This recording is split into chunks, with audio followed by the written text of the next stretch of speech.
This is my just been delivered a couple of days ago Kogan washer dryer. Now, as you can see, it's still sealed, but the thing is that I just did a quick check before I put it anywhere near any water. Take out the soap dish tray.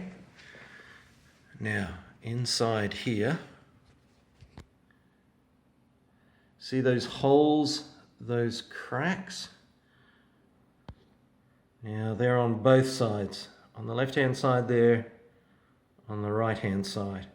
Now what's supposed to happen is water flows out of those top nozzles up there into the tray and then spill over the tray and then wash down into this corner over here.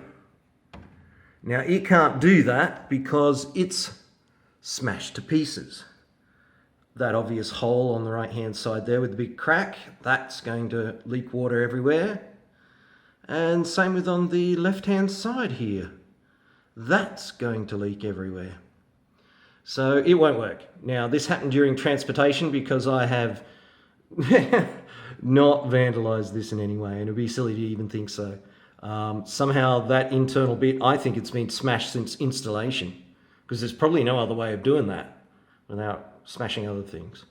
But anyhow, I'll end it there.